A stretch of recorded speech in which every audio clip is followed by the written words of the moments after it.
sort of structural basis. The good news is, the one thing I can guarantee you is there's going to be a review. I promise you that. We're already seeing both sides. That's coming. Political parties are united on this. Exactly right. Ted Cruz and AOC together again. Okay, thank you so much to Julia Coronado. She's Macro Policy Perspectives founder and president. This is Balance of Power on Bloomberg Television and on radio.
This is Balance of Power, Bloomberg Television and Radio. I'm David Weston. European COVID vaccine maker AstraZeneca ending a second day in the red as he gets caught up in a very, very public row with the European Union. Emma Chandra is here to take us through the story. This is high drama over COVID. It really is high drama, David, and a very, very public row between AstraZeneca, the maker of a COVID vaccine, and the European Union. It really goes back to the end of last week when AstraZeneca told the EU that it wouldn't be able to deliver as many COVID vaccines in the first quarter of the year as perhaps they'd initially said they would be able to. Now, this incensed the European Union. The leaders there under intense political pressure because of the slow rollout of their vaccination program in Europe. They started asking questions about why this might be. They wanted to inspect manufacturing sites within Europe because AstraZeneca had said this was all down to production issues. We even saw ministers through Europe suggesting that perhaps vaccines made in Europe should not be allowed to leave Europe, and we saw allegations of vaccine nationalism there as well. We've had calls that were on and then were back on between the two sides, and all of it being played out very publicly, including the CEO of AstraZeneca briefing European newspapers. Today we've heard from them again that AstraZeneca is aiming to up the number of vaccines it will deliver to the European Union in the first quarter, and that crucial contract between the two of them looks set to be released, David. So I have to say, just reading about it over here in New York, it did occur to me there was a little divorce that happened recently between the United Kingdom and the EU. Are there any overtones here of some of the leftovers of that divorce? You could say there are some overtones, certainly because in the UK the vaccine rollout is going well and they've secured their AstraZeneca vaccine supply. The European Union leaders saying it has nothing to do with what's going with Brexit. UK leaders, the Prime Minister saying we might like to help our European friends, but we're very confident of our contract. So there's certainly been some discussion based on whether or not there is some Brexit politics to play here.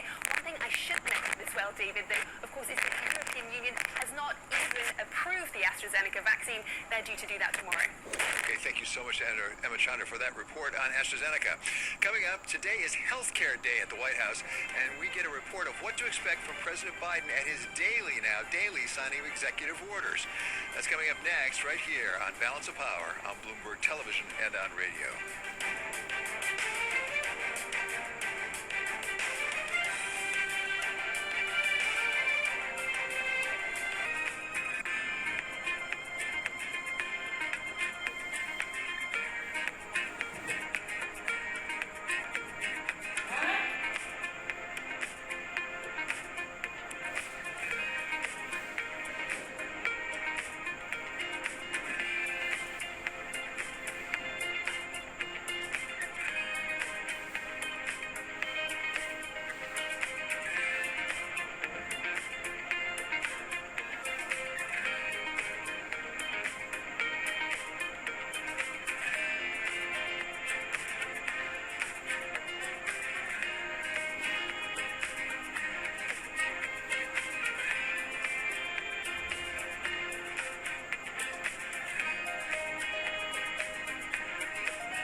This is Balance of Power on Bloomberg Television and Radio. I'm David Weston. An hour from right about now, President Biden is expected to sign a new set of executive orders. This set directed at our healthcare system.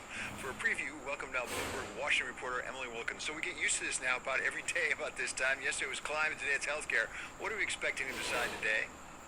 Well, Biden's continuing to try and send a really strong message in his first couple days in the White House that he's trying to get things done.